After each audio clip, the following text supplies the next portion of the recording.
half, like, half the time put the sign up.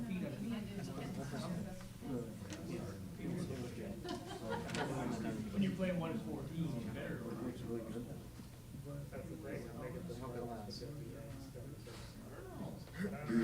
mean, if I'm doing right, they're building confidence on it. Correct. I mean, it Wow, says you here beat that Buffalo. it's getting Yeah. council chamber. That's gonna be the test. They play that in early December, I think. Yeah.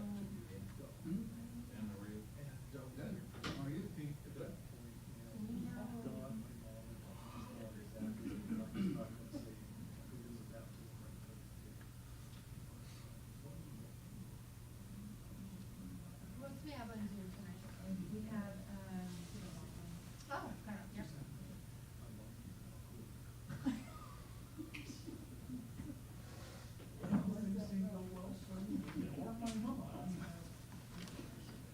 There was.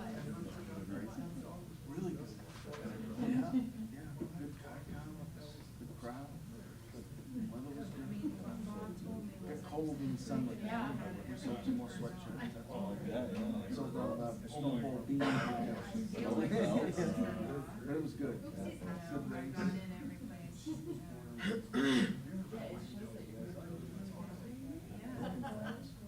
Good way to end it. Okay.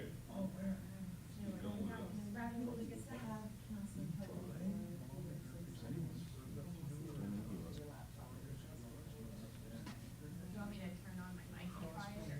Last week in Austin, they had a donut town snow thing. Yeah. Saturday was the last race. Makes it good snowball. Well, we'll have the light time for the sleds. That's a free.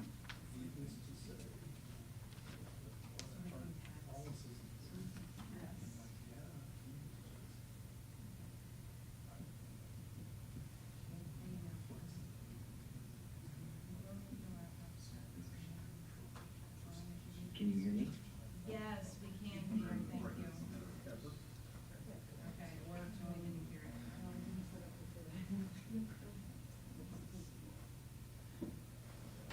Okay, so we should be all set. Oh, right, yeah. I don't know. A different. Right.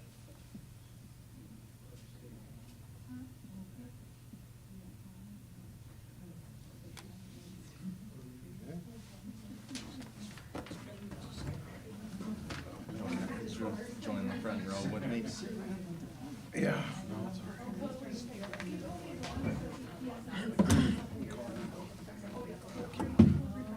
Look at me, you're leaving me up here all alone. Now you move over. Just wanna walk in with you. There you go.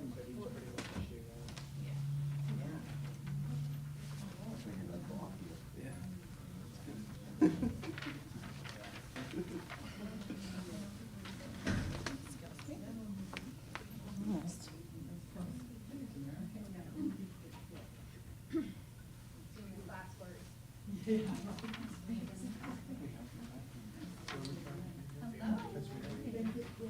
Saturday was probably one of our best days. Some of the vendors said that was the best. Yesterday was a little slow at the beginning. You got the church mowers, the friends that you get 12 to 2, relatively busy. But the weather was against us too. It was 4 o'clock, I was up getting signs out. I saw a parking lot still with 3 full of full. Yeah. I had a couple that actually sold out Saturday that they, Well, I would. that, they were gonna go build stuff on their walls, but I was able to sneak somebody else in, spread a couple things, so it did look bad. But they've all, I got 95 of them. Signed up for next year. Funny Saturday night basket about that, actually.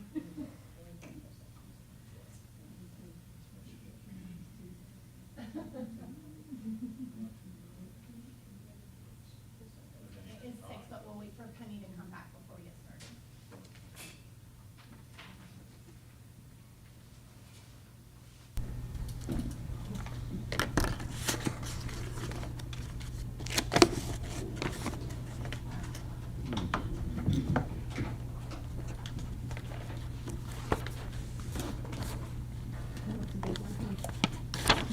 When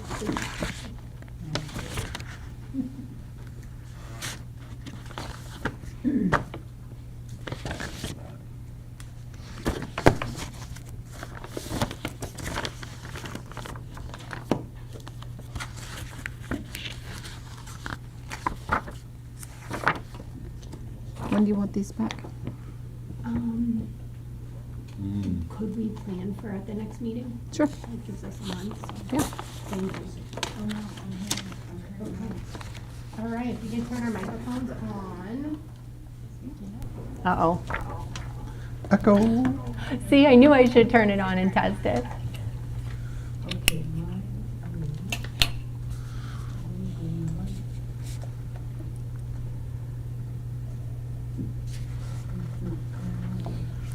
Your light's not coming on. Uh-oh. Like you have no battery in there? Feels light. Is my light on? Yep.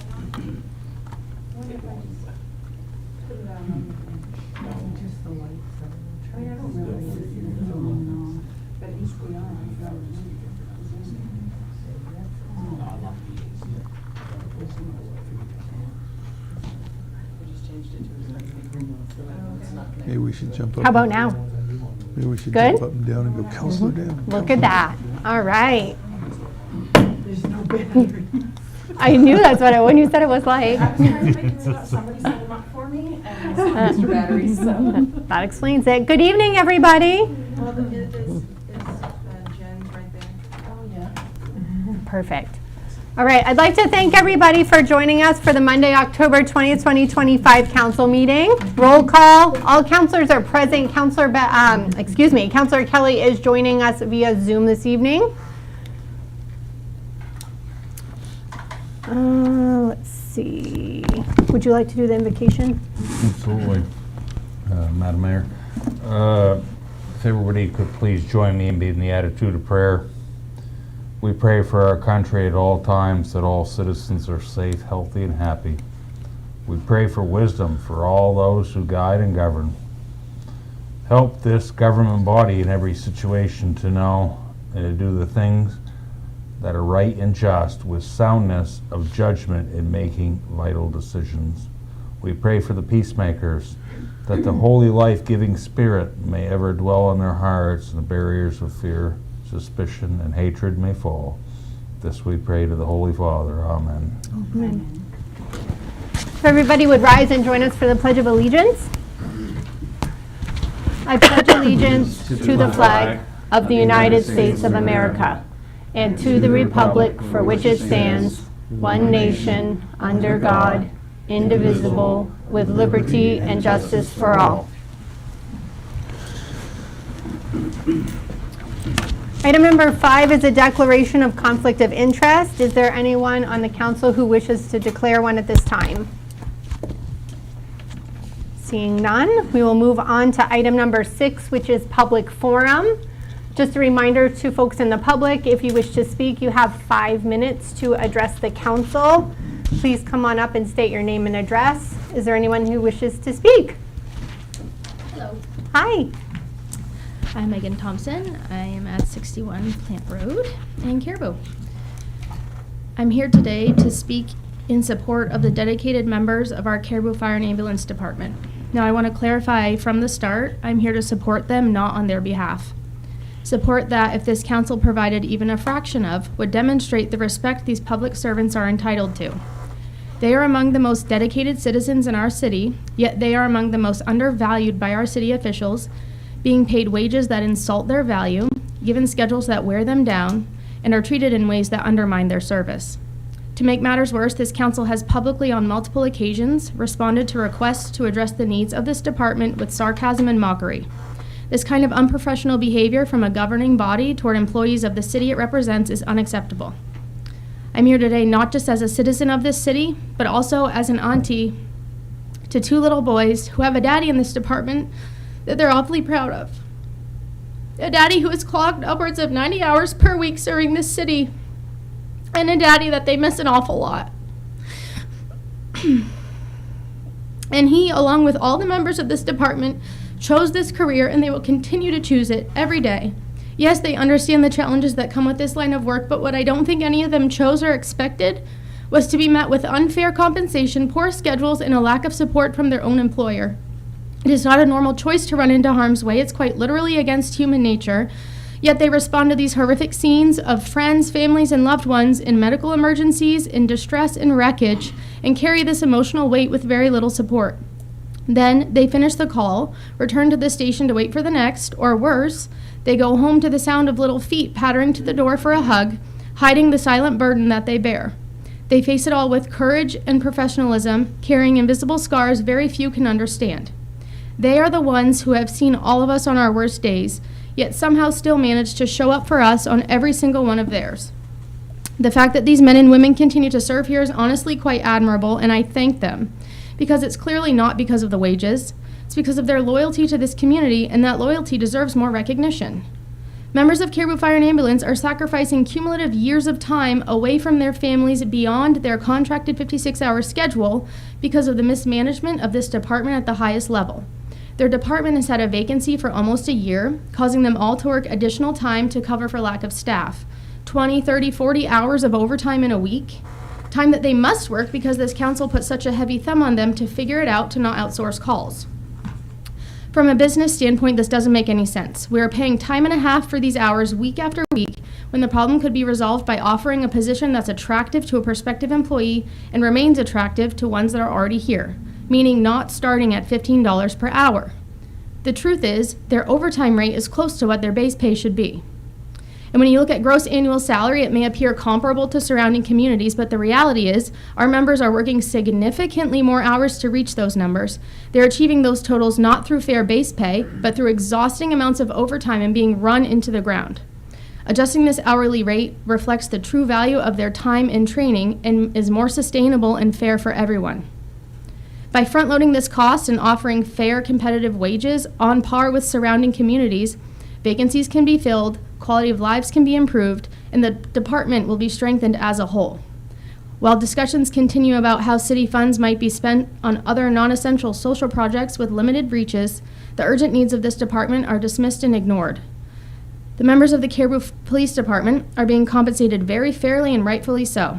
But why is there such a disparity between these departments in your eyes? If you don't realize it as such, I'm here to tell you the disparity is obvious and astounding. And if you don't, they've both chosen careers that are dangerous, life-threatening, and sacrifice more time away from their families than an average person. So I'm here to ask you to reflect on why they are valued so differently to you. It's plain as day, and I know I'm not in the minority in thinking so. I urge this council, city officials, and this entire community to recognize and take meaningful action to bring pay, schedules, and most importantly, respect for members of our Caribou Fire and Ambulance Department, in line with the responsibility, trauma, and sacrifice their roles demand. No matter what, they have and will always show up for me, and they'll always show up for you, so it's time for you to show up for them. Thank you. Thank you. Is there anyone else from the public who wishes to speak? Good evening, Council. Jim Gammon, Spud Speedway. Well said. That was very heartfelt. I put a request into the council for the waiver for the Dust Bowl for the EMS coverage. It's $450. I'm here to ask if you would waive that. We had 22,000 people attend the track in 2024. 4,400. We track that through Placer AI. Penny knows the system, and you guys may know it too. Caribou has it. 4,400 of those people we know visited Caribou businesses before they went to the track. 4,600 we tracked where they went when they left the track. They went to 48 Caribou businesses. It's a big economic impact that Spud Speedway has, and I'm just asking that you waive that $450 for the Dust Bowl for the EMS. Thank you. Thank you. Is there anybody else from the public who wishes to speak this evening? Okay. Item number 7 is the acceptance of minutes. We do have minutes from June 16th, June 30th, and July 28th. What are the wishes of the council? Move the slate. Second. We have a motion and a second. Further discussion? Bagley? Aye. Kelly? Aye. Lovewell? Aye. Smith? Aye. Terrio? Aye. Watson? Aye. Aye. Motion carries. Item number 8 is bid openings, awards, and appointments. And we have our first item as a bid opening for the EPA Brownfields Cleanup Grant for 2025, which is on page 29 of your packet.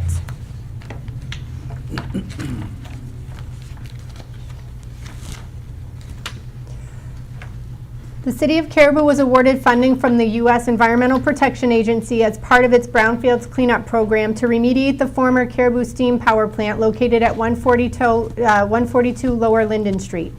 As part of that cleanup, the city put out a request for qualifications and fee proposal for a qualified environmental professional, or QEP, to manage cleanup oversight and technical assistance on all aspects of the project. A copy of the RFQ is on the following pages. In response to the RFQ, one bid was received from CV and Mayer Engineers in Cumberland, Maine.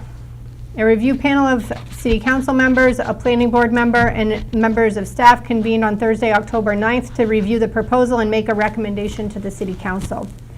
The panel was impressed with the submittal and experience of CV and Mayer Engineers and enthusiastically endorses their proposal for formal acceptance by the city council. The fee proposal in the budget presented was $95,000. Staff is happy to provide additional clarifications and answer questions if the city council has any. Are there any questions from the council? Okay, what are the wishes of the council? Madam Mayor, I'll make a motion to accept the proposal from Stephen Mayer Engineers for qualified environmental professional services and cleanup oversight of the steam plant project in the amount of $95,000. Second. We have a motion and a second. Any further discussion? Bagley? Aye. Kelly? Aye. Lovewell? Aye. Smith? Aye. Terrio? Aye. Watson? Aye. Aye, motion carries.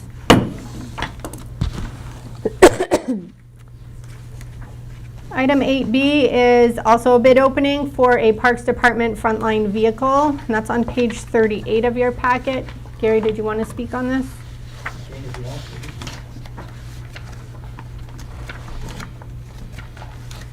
Good evening, Mayor Boma, Council, Manager Thompson. It's been a few years since we've purchased a new frontline vehicle for the Parks Department. The last one was a 2015. So we put money away in the capital improvements for a few years now to be able to purchase a new vehicle.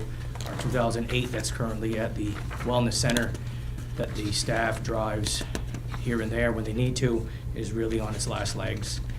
So we'll take the 2015, bring it down to the Wellness Center for the staff, and a new 2026 vehicle for the Parks Department to do the plowing and to do all the parks maintenance is needed. So we went out to bid to the two local dealers in town, Griffith Ford and Guyon's. And Guyon's came out with a $52,000 bid for a 26 GMC 2500, and Griffith Ford was $52,933. After reviewing the bids, we looked at them all, and staff would be happy with the 2026 GMC. And we just wanted your final approval on this, please. Are you using the other vehicle as a trade, or are they taking that at all? No. What's the intentions The with that vehicle? 2015, the current frontline vehicle now, we're gonna take it down to the Wellness Center so the staff can use it. The 2008 with 178,000 miles, that's on its last legs. We're using molasses right now to keep the oil pretty thick. We're gonna just put it out to bid. And Surplus see or what we whatever. can surplus and see what we can get off of it. And the warranty is what? 3-year, 36,000. Okay. Both of them came in the same warranty. And this is set up for a snowball package? We're gonna, yep. Awesome. The idea was to sell the other vehicle. No, we're and gonna then keep the We're gonna have a spare plow. Okay, We're gonna have a spare plow. okay, perfect. Yeah. The plow that we currently have on 2015 is, I'm saying, I think that's going on 9 years of plowing. It's getting rough. Yeah. So we would purchase the new vehicle with the plow? No, we would go out to Mike's Moonlighting on the Okay, River Road for a plow. all right, It is under 10,000. okay. Any further? Oh, I'm sorry, I do have Go one. right ahead. So is it true, as municipalities are tax exempt on these vehicles? or- Yes, okay. don't, I I don't already really asked wanna- I him just about wanna that ask that one, and question. he says, don't worry about that tax. So That's this is not the actual price? Correct, Okay, 52,000 straight up. got it. Thanks. Other questions? No. Okay, what are the wishes of the council? I move that we authorize the purchase of the 2026 GMC 2500 vehicle from Gagne Auto and RV Sales for $52,000. Second. You have a motion and a second. Any further discussion? Bagley? Aye. Kelly? Aye. Lovewell? Aye? Smith? Aye. Terrio? Aye. Watson? Aye. Aye, motion carries. Thank you. Thank you. Item number 8C, we have recommendations for the Fall 2025 Facade Improvement Grant Awards, and that's on page 52 of your packet. Penny, did you want to talk a little bit about this? Sure. The City of Caribou's Facade Improvement Grant is financed through the Tax Increment Financing Program funding for the downtown TIF and the RC2 District TIF. Each year, the City Council has allocated $40,000 to be applied for biannually, with applications due on March 15th and September 30th. The City did not receive any applications for the March round of funding, so all $40,000 is available for consideration of the award for the applications received September 30th. Applications, the application form, and program fact sheet and scoring criteria are contained in the materials. So 6 applications were received and were summarized by staff below. The powers build, and so to qualify, you have to be in the TIF district because that's where the money comes from. It's from the revenue in the TIF district. So the Powers building at 46 Sweden Street, the amount requested was $7,500. The Aroostook County Children's Museum at 52 Sweden Street had requested $5,000. Kate McCartney for the Magic Scissors building at 147 High Street requested $1,000. The Fireside Cafe of 46 Fort Street requested $4,818. The Rotary Club had a very different request, which was for multiple locations. They did a lilac purchase this year and they wanted to do another one. So they were asking if the council would support participating in the program, and the council, well, I guess the council has to approve it. The recommendation was that they would support it, but they have to be planted in the downtown district or the RC2 district, because that's where the funds are generated. Jim's Auto Care and U-Haul at 38 Access Highway, the amount requested was $5,733. So the committee met with all but one of the applicants, and their recommendation was for the Powers Building at 46 Sweden Street, approve the award in the amount of $7,500. For the Aroostook County Children's Museum at 52 Sweden Street, the recommendation was to approve the award up to the amount of $7,500, conditional upon the provision of receipts or cost estimates for the facade work showing $15,000 or greater total project cost, because with the facade improvement grant, you can only get up to half of the cost of the project, up to $7,500. For Magic Scissors, 147 High Street, approve the award in the amount of $1,000. For the Fireside Cafe at 46 Sweden Street, approve the award in the amount of $7,500, conditional upon provision of receipts.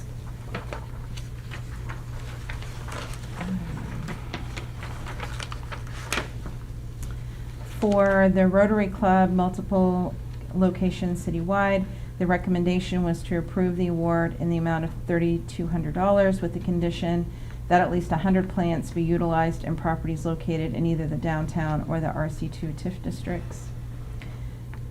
Jim's Auto Care and U-Haul, 38 Access Highway, approve award up to the amount of $7,500, conditional upon provision of receipts or cost estimates for the facade work showing $15,000 or greater total project costs. So the conclusion here by staff, with the conditional recommendations for additional funding for Aroostook County Children's Museum, Fireside Cafe, Jim's Auto Care projects, the total potential allocation amount is $34,200, of which we have $40,000 available.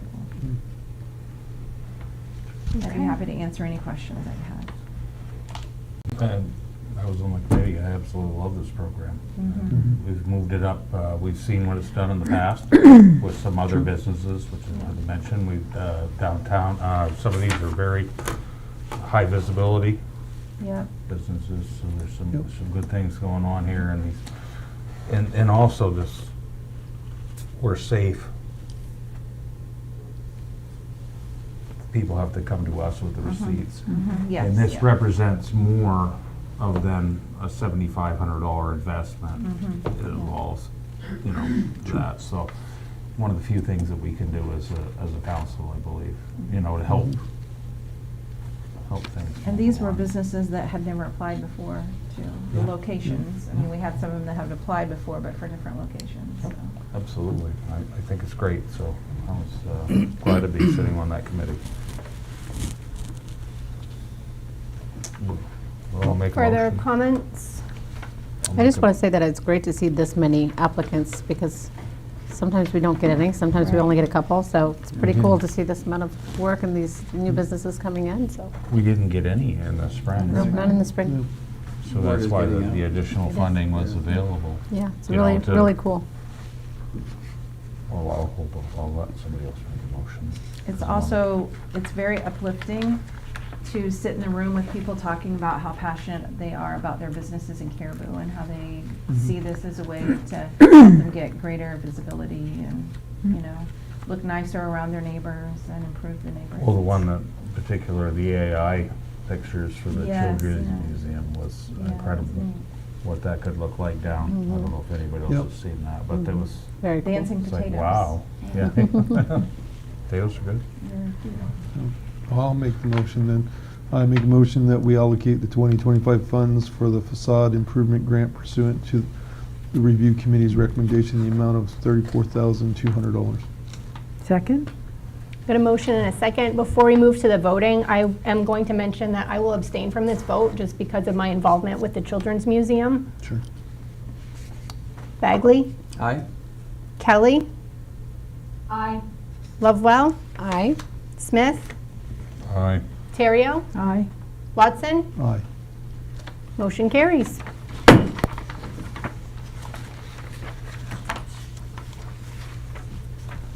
Item number 8D involves the appointments for the Caribou Housing Authority Board of Directors, and that's on page 61 of your packet.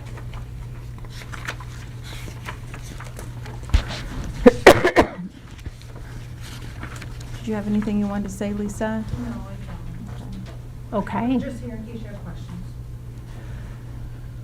So we have vacancies on the Caribou Housing Board of Commissioners that need to be filled due to members resigning. We have received applications and need to appoint 2 people to fill the vacancy for the remainder of the term. We have received applications from both Roger Susi and Stephen Wentworth, and those are included in your packet. The positions that are open have terms ending on December 31st, 2027 and December 31st, 2028. I do have a question. Recommendation on 32 for, I mean, on 62. For which direction? 62. Oh, okay, that was Yeah, my that's on question. 62. Thank you. So I'll make a motion that we appoint Stephen Wentworth for the term ending December 31, 2027. Roger Susi for the term ending December 31, 2028. Second. we have a motion and a second. Any further discussion? Bagley? Aye. Kelly? Aye. Lovewell? Aye. Smith? Aye. Terrio? Aye. Watson? Aye. Aye, motion carries.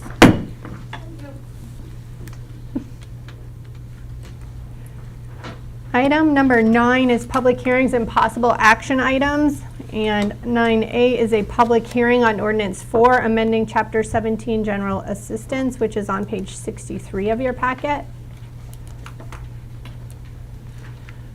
Danielle, did you want to talk about this, or? Not really. Okay. I can read about that. So each year, a new set of general assistance maximums are provided by the Maine Welfare Directors Association and the Maine Municipal Administration. We have to make adjustments for our maximums as set by the state. We do have the option to place higher amounts for the maximums, but at this time it is not believed to be necessary to do so. Tonight we will have a public hearing on ordinance number 4 of the 2025 series, amending Chapter 17, General Assistance. So I will go ahead and open the public hearing at 6:26 p.m. Is there anybody from the public who wishes to speak?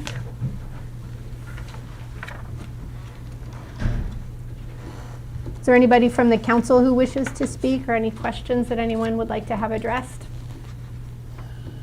I do have a question about the wording on the, we have the option to place higher amounts for the maximums.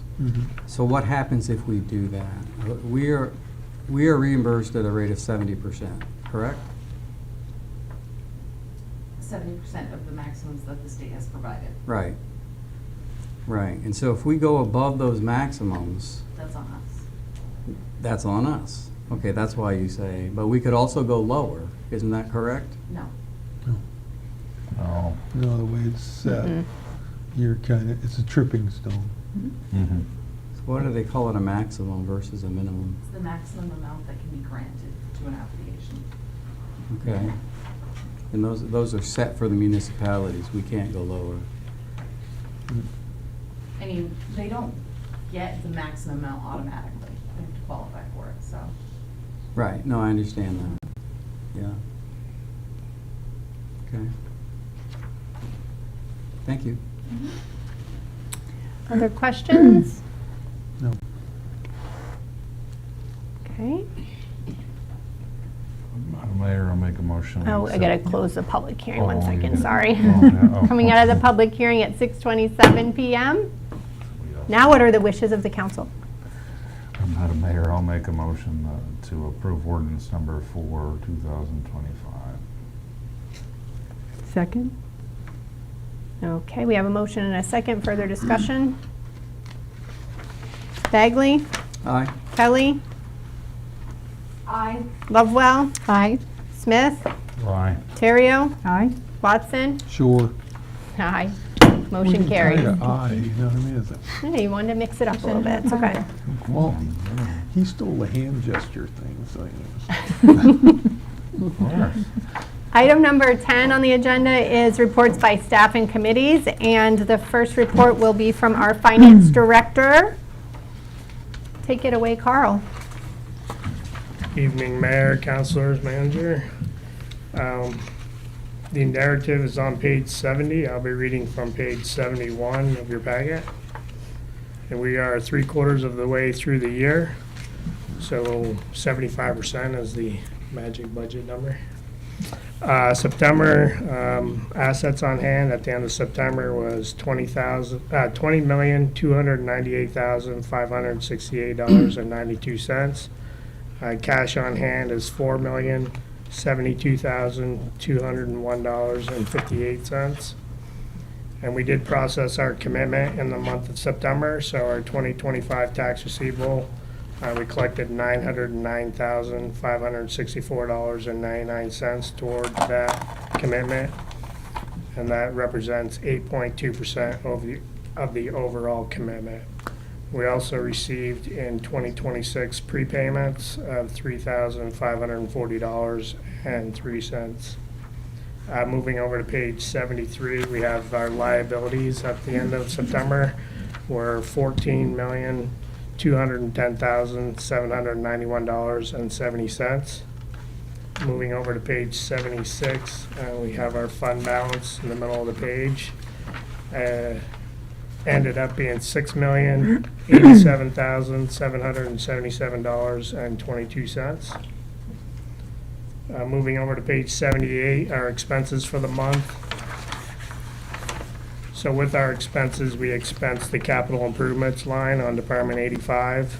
So it came in at $1,857,011.13. Brought our overall expenses year-to-date at 69.9%, and that is 5.1% under budget for the first 3 quarters of the year. Moving over to page 83 is our revenues. And I'm sorry for the print. When I printed it, it didn't come out like that, so obviously when I copied it, kind of got lighter and lighter, it looks like. The revenue for September with the commitment being processed, we came in at $4,014,844.09, bringing our overall percentage of revenue to 79.6%, which is 4.6% higher than budget. So we had a good month, lower in expenses, and our actually good year-to-date numbers were under in expenses and above in revenue. Excise for this month of September came in at $151,610.47. Year-to-date, we're at $1,353,810.88. And our overall budget, we're 2.1% above our budget for excise tax year-to-date. Revenue sharing for the month came in at $233,076.51. Our year-to-date revenue sharing is at $2,538.17, and our overall budget number is at 6.2% over budget for the year-to-date number, or about $160,000. And this month being the end of the quarter, on page 88, have the investment report for you folks. And just a couple of highlights on that. We did renew the Katahdin Trust certificate of deposit at 3.7% for 1-year renewal. And the Machias Savings Bank, we renewed a Dorothy Cooper scholarship CD at 3.78%, and that was for a year. Obviously, I don't know if you've been following the news, but the interest rates are starting to drop, so those were the pretty good rates for the market going right now. On the next page is our revenue graph for the month, and it is on the revenue side, and with the commitment, I'm showing 79.6% collected. We are over budget 4.6%, and that equates to about $571,000. That is my report. If anyone had any questions. Any questions for Carl? Seeing none? Motion to accept the financials as presented. Second. A motion and a second. Further discussion? Bagley? Aye. Kelly? Aye. Lovewell? Aye. Smith? Aye. Terrio? Aye. Watson? Aye. Aye.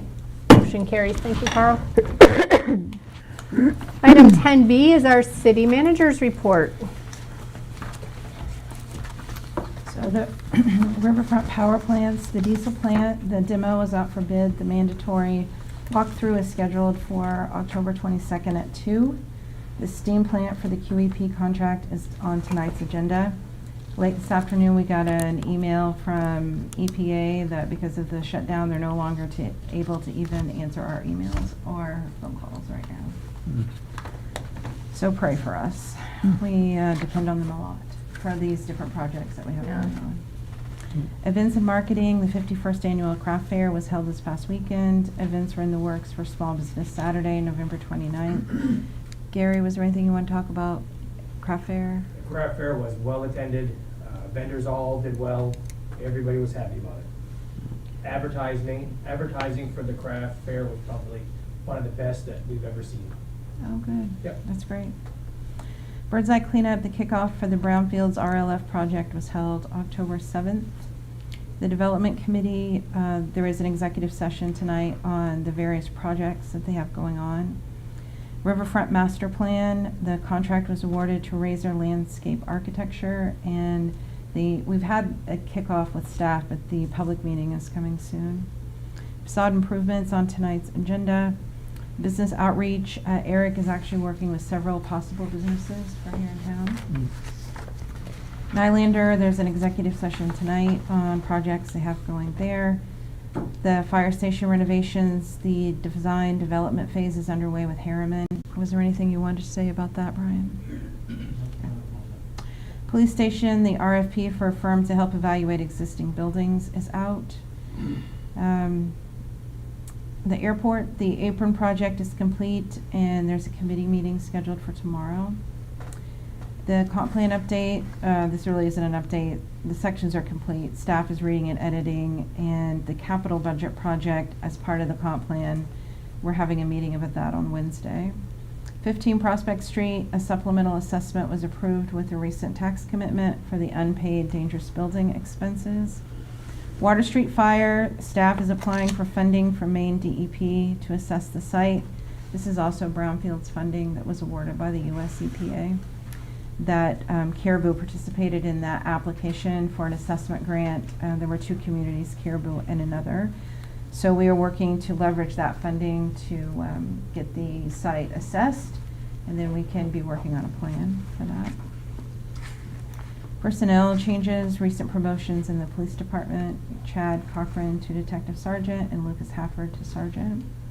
Aroostook Waste Solutions, I'll say at probably every meeting we have, please dispose of rechargeable batteries properly to avoid landfill fires. As Councilor Smith knows, because he's on the AWS board, this continues to be a huge problem at the landfill. Huge. And of course, the more costs that they have to clean those up, it's just going to result in higher fees for, you know, communities that are using the landfill, including owner communities like Caribou. Administrative approvals, a liquor license application and special amusement license was approved from the Bar and Grill. And for hot topics that aren't on your spreadsheet, the Fort Street Bridge continues to be a very hot topic in the community. Yes. Eric is reaching out to other communities in Maine who face similar issues with bridge closures, and I'm on that email string, and he's starting to get some feedback from other communities. I talked with our Public Works Director, and it's going to be raining here later this week, and so he's going to be working on some, you know, what the added costs that the Public Works is going to have because of the bridge closure. So I'll need to talk to Chief LaJoy and Chief Saucier about those in their departments too, to see what the added burden is going to be for that. So the city does have a web page for information, and if you go right on our homepage, there's like planning projects, Aroostook River Bridge rehabilitation, and right now the only thing that's on there was the agenda for the one meeting we've had from DOT. We've been promised a PowerPoint from that meeting. When we do have it, we will be adding it here. Like everything that we have will be here. So if we can just direct people, you know, when they have questions, to just look for, you know, this website. That's where we're going to be putting information. Another hot topic are the 2025 property tax bills. The city, again, has a webpage with information. It's right on the homepage. It says tax bills. So under that heading for tax bills, you can find contact information for both the city, but also the school and the county. We collect 100% of the money to get 40%. We keep 40% of what we collect, and we get 100% of calls. And that needs to stop. So everyone's number is on this. We get calls too. Well, we should share the love. It's a good plan.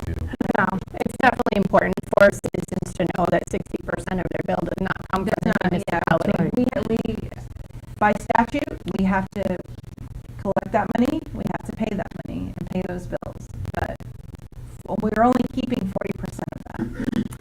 So on this website, you can find budget documents from all 3 entities. fees, copies of the tax bills, trends for the last 5 years for each of those funding areas. The tax bill that our citizens receive do represent the City of Caribou's fiscal obligations to the RSU and the County of Aroostook, as well as fund our municipal departments. The current billing distribution for our 2025 mill rate is 22 mills. Municipal departments is 40%, the RSU is 49%, and the County of Aroostook is 11%. So the RSU is holding a budgeting brainstorming session on Wednesday, the 29th. So in your packet, there's just a handout, and this is at the website too, if people want to look at it. And also, there is a budget brainstorming session held by the RSU. So if people have ideas about that, they can attend that and talk about what they would like to see. So one communication that I did receive from the County of Aroostook was they're recognizing Volunteer Firefighter Month for October 2025, and this letter is in your packet on page 97. And it says, the Aroostook County Commissioners, in partnership with the Spirit of America Foundation, are proud to declare October 2025 as Volunteer Firefighter Month in Aroostook County. This designation recognizes and honors the men and women who serve as volunteer firefighters across our communities. Their personal sacrifices, commitment, and bravery are vital in protecting both the citizens and visitors of Aroostook County. With 32 fire stations serving over 6,600 square miles, an area larger than Connecticut and Rhode Island combined, volunteer firefighters represent the backbone of emergency services in our region. Their dedication ensures that even our most rural towns receive timely and courageous fire protection and emergency response. We invite you and your communities to join us in acknowledging the selfless service of these individuals throughout the month of October. Whether through proclamations, community events, or words of thanks, your recognition will help highlight the vital role they play in keeping our residents safe. On behalf of the County Commissioners, we extend our deepest gratitude to all volunteer firefighters and to the municipalities that support them. And the final thing in my report is on page 98, which is grant project updates for October 2025. And I've talked about some of those. It's the project of the library is going very well. We're so dependent on the EPA for their help with our projects that we have, and we're not going to have that help now going forward. MBRC, our contact person at NMDC has left employment there, so we are working with someone to be able to get our reports and stuff in, because part of this, we have to pay to NMDC to do that, so they need to do that for us. And if anyone has any questions, I would be happy to answer them. Do you have any questions for our manager? Penny, on 15th Prospect Street, is there any action ongoing on the setup that they have there now? There hasn't been. Is there anything we can do? Because it's looking pretty bad there. It is looking bad, and I think they're burning stuff they're not supposed to be burning, and we've had complaints about that too. I did send him earlier in the summer a citation for garbage and unregistered vehicles. That got cleaned up, but I see it's back to like not looking good again. So it's like whack-a-mole with blight and sending out notices of violation. But we can revisit it. I'll put it on my list. And I'm just take wondering if another there's ride anything back. beyond repeated notifications of violation that we can do to clean that up. Yeah. I mean, there are people living in that garage, isn't that right? There seems to be Yeah, evidence. There seems to be evidence that people are using that for a residence when it is not like an approved residential structure.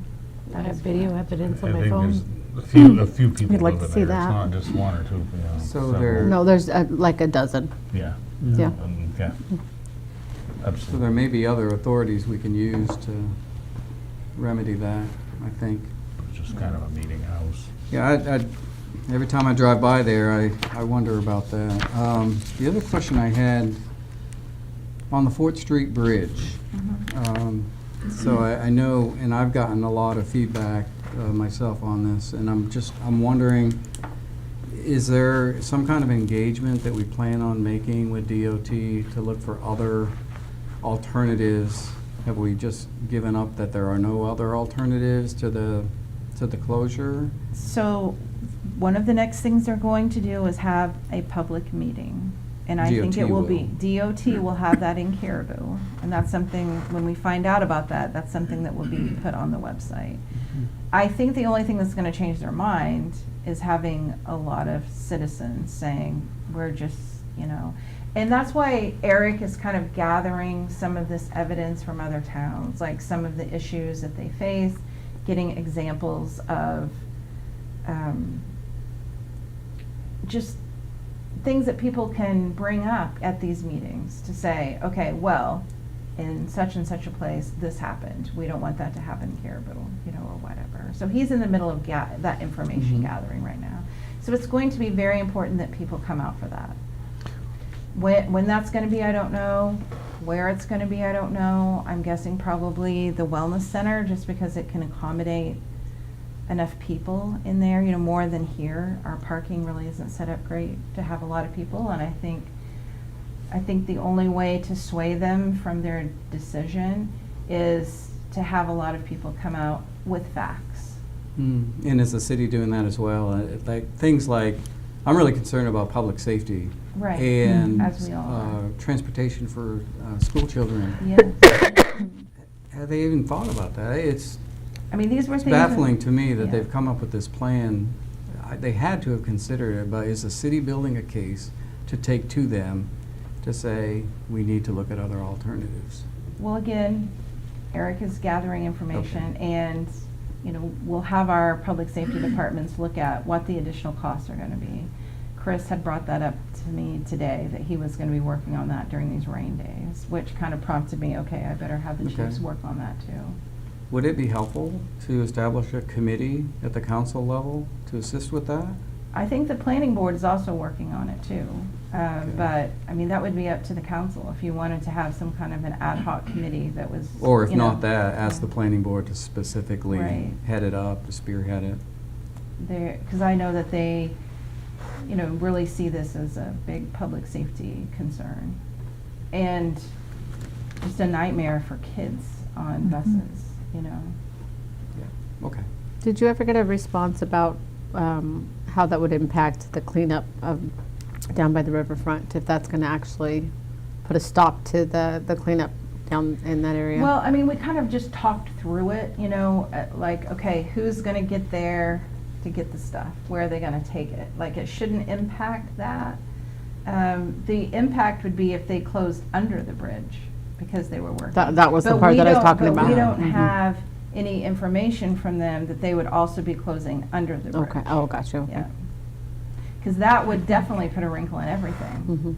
You know, if we were still cleaning up down at the power plants, and somehow that area got closed down there, but I mean, there's people that live down there, so I can't imagine that they could just strand people, you know, down on the other side. But I think the first step is to get some information from them that's lacking, because we don't know. We have a lot of questions and no answers, and then we can go from there. But I would just put that out to the rest of the council to consider whether we want to get involved at the council level, or, you know, assign it to the planning board to spearhead, because it is a huge concern from citizens across the city here. So. Oh no, it's every day. I mean, people are very, very concerned about this. They're concerned about, you know, what's going to happen if they need public safety services. They're very concerned about their kids. I get a lot of questions about it, then I tell people about it. They're like, what? What? I know. I've had the same reaction. What do you mean it's going to be? Because there's that, some people don't know. I mean, I wouldn't know. It was, you know, being here, some people were like, oh, what? Maybe call on our friend Governor Mills to see if she can interfere. Well, I tried to corner her at the Amazon thing, but then her helper Yeah. redirected Her handler. That's pretty good. I thought of that I too. noticed that. Yeah, I we had were that on over my mind. by the intoxicating apple cider. And I thought, oh, this we is know my how to do it. chance, you know. Uh-huh. But I got Fort Street Bridge. Oh, so-and-so wants to talk to you. So Yeah. I didn't get very far on that. But I did try. Potentially to be revisited. Yeah. What about the demolition on Herschel Street? So we have asbestos. So the next thing I wondered about so now that. we have to put out an RFP for demolition of Okay. asbestos or I cleanup thought of that might be asbestos. it, some hazardous material. One other question, Penny? if I Yeah. may? On the tax bill, Yeah. I think I remember reading that the valuations were up like 5% Mhm. across the board for residents, but not commercial properties. Do I remember Residential that but not correctly? commercial, that's correct. So taxpayers need to understand, not only did they see a mill rate increase, but their valuations bumped Mhm. up. Mhm. So if you're seeing a bill that you can't do the math and it doesn't make sense, look at that valuation because you'll see a 5% increase there. Right, and that was in last month's council packet, if they want to Right, go back right. and review. Okay. The other thing is, we went from 112 being our certified ratio to 110. So, and that's because our sales are, things in Caribou are selling for so high, we had to adjust by 5% just to stay at 100%, which I know that's a lot of math for this time of night, but that reduced the amount of the exemptions from last year too. Right. So you have the increase and then also a decrease in the exemptions. So those two things, you know, with the mill rate increase, people are seeing that their bills are up more than what they are expecting it to be with the mill rate increase, or even the 5%, because we also had the change in the certified ratio. So there was a lot of things in with that. Okay, thank you. Yeah. Okay. If there's nothing further on the manager's report. Thank you, Penny. Item number 11 is unfinished business, and 11A is event coverage for Spud Speedway. That's on page 99 of your packets. So I can give the synopsis here. In December of 2024, the Caribou City Council approved resolution number 3 of the 2024 series, a resolution of the Caribou City Council establishing city policy for providing public safety support to community events. At the May 2025 meeting, the 2025 fee schedule was set at $60 per hour for EMS, $35 per hour for fire, and $40 per hour for police support. Now that the events have ended for the season, there can be a discussion about what worked and what could be improved moving forward, and so we have a few items for discussion here. The first would be the Caribou Fire and Ambulance Department has provided dedicated EMS coverage for events, despite the need to also provide timely response to 911 calls with a department that remains short-staffed. Item number 2 for discussion. In an email dated 9/22/2025, Jim Gamage Jr., one of the owners of Spud Speedway, asked the City of Caribou to waive the EMS fee for the September 27 grass drag coverage, which was scheduled from 11 a.m. to 9 p.m. Would be 10 hours at $60 per hour and the reduced fee of $600. The adopted resolution states, upon the request and satisfactory justification by the event organizers and sponsors, the City Council may waive some or all of the required fees on a case-by-case basis. While best practice would be to have the discussion prior to the event, it is on tonight's agenda as the request was received after the September meeting date and 5 days prior to the event date. And third, the adopted resolution also mentions applicable insurance policies. There was an incident at Spud Speedway that occurred on September 28, 2025 during the demolition derby when a vehicle driven by a derby participant struck a municipally owned ambulance, which an owner of Spud Speedway had directed to be placed in the center of the infield. There is a discussion to be had about required insurance coverage and who pays under what circumstances. So I would open the floor to discussion. Brian, was there anything that you wanted to talk about, like coverage or? Anything? No. Okay. I guess I got a couple questions on, well, so we're not dealing specifically, we're just dealing with the waiver of the fee, correct? That's Are we doing 2 or 3 different things? I mean, are we gonna get into the whole coverage, the resolution, or are we just saying yes or no, we reduce the fee or not? Well, that's up to the council, but we have a request. Yep. The request needs to be acted on, but now your season is done for the year, right? For that, okay. Do either of you want to say anything? I guess I would say. So we can, now while it's fresh in their minds, the season is over, we can look at what's worked, what hasn't worked. I mean, this is the time to talk about it. Yeah. The time to Okay. talk about it is not like in January or something when, Yeah. you know, it's so far in the rear view and you're looking forward to the next year. This is the best time when everything is fresh in everyone's mind. So since this is on the agenda, why not talk about it? Also, since the request came in, there was this incident at Spud Speedway, so that brings up another thing. Is there something we need to do moving forward? Because we're kind of we have MMA for us is working on this right now. The owners have provided information about their insurance coverage, and we're working it out, but the resolution clearly talks about applicable insurance policies. So I think for the city to protect itself and its equipment and its employees, we need to make sure that there's, going forward, that we are sure that there is acceptable insurance if this should happen again. Or worse.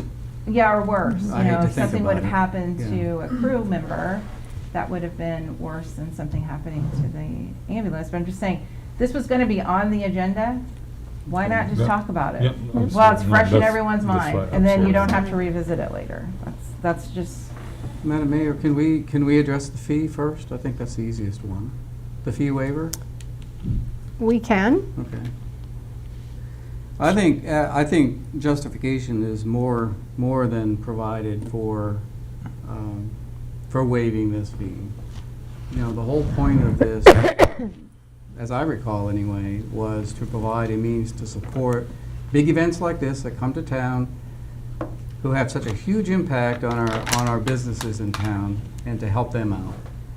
And this is clearly a case, in my mind, in my opinion, that the justification is made to waive the fee. So I would like to move that the City of Caribou waive the fees for EMS coverage at Spud Speedway for September 27, 2025, for a maximum of 10 hours at $60 an hour. it sounds like tonight it was $450, right? That's what the, Yeah. the actual was last hour. Okay, 7.5 hours. okay. Was it a motion? It was a motion. I may need to amendment. What were the numbers again? 7.5 hours, $450. Okay, I amend the motion to 7.5 hours for a total of $450. I will second that. We have a motion and a second. Any further discussion? Bagley? Aye. Kelly? Aye. Lovewell? Aye. Smith? Aye. Terrio? Aye. Watson? Aye. Aye. Motion carries. Would anybody like to entertain further discussion regarding either the Caribou Fire and Ambulance Department providing this coverage or the applicable insurance policies? I want to just have a little bit of a discussion, knowing that we have had some staffing issues and some sign-up issues and things. I just want to know how coverage has looked. Any of you guys can answer that. Have your events, because you've had quite a few, been covered by us? Are we been lacking, or what's happening? I don't have all the data. Can you come to the microphone so I can hear at home? How many events total are we talking so far 11 for this year? 11 events, but I don't have all the data on what was missed and what not, and I talked to Bagley on the phone about that. I think there was 2 two events that we might have gone without coverage, being a race, both races? They were Both car races. And you have to understand with Spud Speedway, weather is not a friend. And so it's, and I was explaining to Penny on the phone during the Dust Bowl with this, that it's a juggling act. You know, we might have to pivot, move over here, just as the EMS has to pivot when they have calls. And so it's a fluid situation all the time. And I think we went two races with no coverage. Those were both rescheduled. Okay. And what's the impact when you have to run a race without EMS coverage? Well, we run it. We got the vehicles there, we run the race. I can speak to that a little bit. So the challenge is our insurance policy does mandate that we have EMS on site. And we're in a gray area when we don't have it. And if something significant happens, and, you know, unfortunately, we're in a business of danger. Let's just call it what it is. Racing is dangerous. There's no question about that. And knock on wood, the event we had on September 28th with the ambulance is, I believe, the first in my ownership since 2009 that we've ever had an incident of significance, you know, and that was not that, you know, nobody got hurt. But if somebody, and you can look up racing videos and things like that, racetracks, you see videos on Facebook all the time where horrific things happen.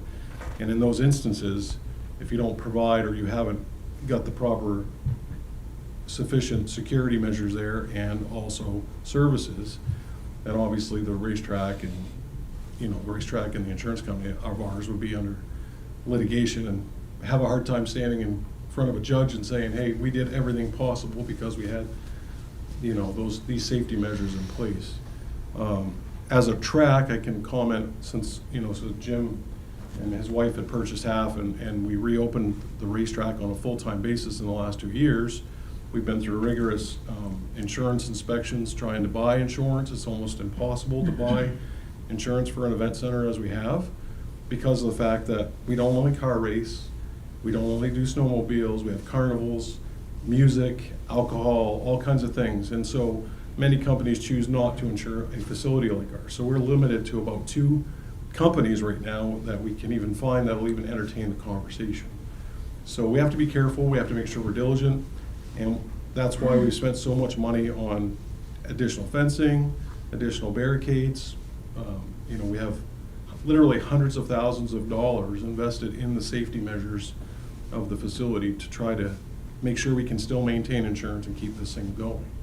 And so that's when we don't have event coverage, this just becomes a check mark against us if something was to happen, or if the insurance company finds out we don't have it, certainly they can exclude us from our insurance coverage, I'm sure.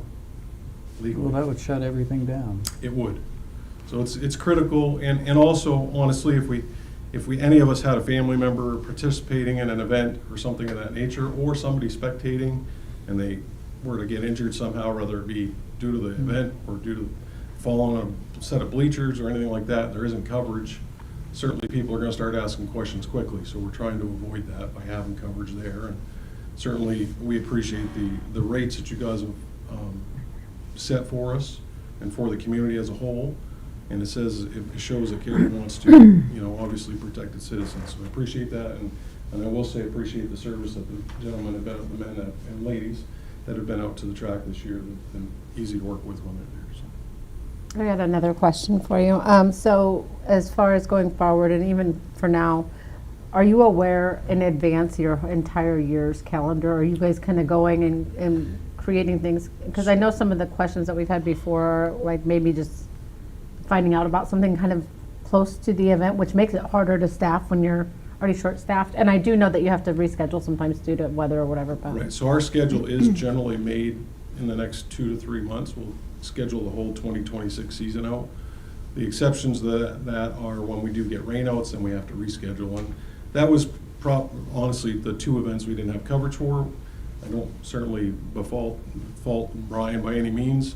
Those were both rescheduled events that weren't on his notification, and it was about a week out when we decided we could probably get that in there because we're working around other racetrack schedules, we're working around all the other events in Aroostook County that we're trying not to stack on top of because, you know, it's impossible to.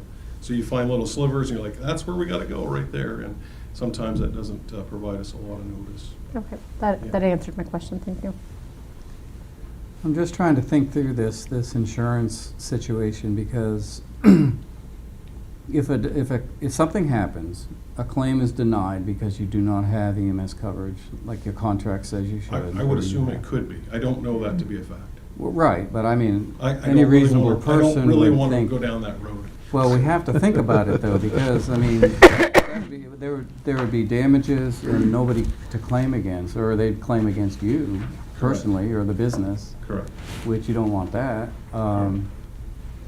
So I think there's a lot that hinges on this insurance coverage, and I also wonder about the city's liability in all this. Even being there as a participant, as a supporting entity. Now we've drawn a line from your liability to the city, and now if somebody had to decide who to sue, they're going to go for The deepest pockets. the deepest pockets.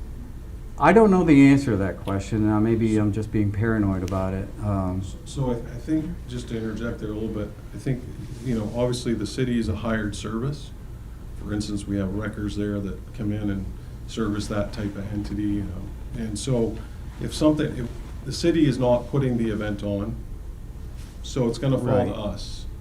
I certainly, if the ambulance department was negligent in how they react to something, they would be at the same fault as if they were serving any other emergency. If they were found to have done something, very Egregious. incorrectly or wrong. Yeah, that would that's be a different That's a scenario. different situation. Yeah, But as no, far that's not what I'm asking as far as about. the acts, if there was an incident at the track, I don't see how, I mean, I don't know, I'm not a lawyer, but I don't see how the city could be held liable to that, because you're not putting the event on, we are. That would be, I just don't know how they would draw that conclusion. Yeah, weird And things Penny, you're happen in working court. on looking into some of that, correct? What do you mean? In terms of liability, didn't you mention MMA? Yeah, Yeah. but a lot of times they just say, ask your local attorney. But we try to start with them to see if they have an opinion. Okay, that helps a lot. Thank you. Yes.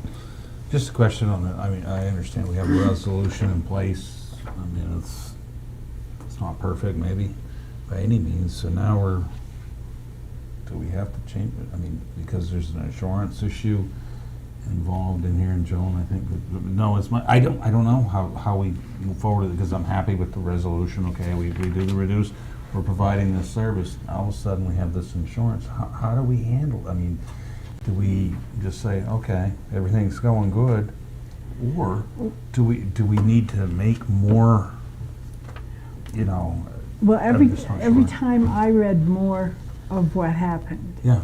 it was, okay, be this, and then, oh, that happened, and oh, that happened, and now all of a sudden, the last thing I heard was they were told to park there. So that's liability, so, and if you don't, most of the time, if you don't want to go through your own coverage right away, you could be months without that, because they're going to be fighting back and forth. My personal feeling is that I don't think that they should be there. I think that it should be just exactly the way it is for the other people who need an ambulance or something like that.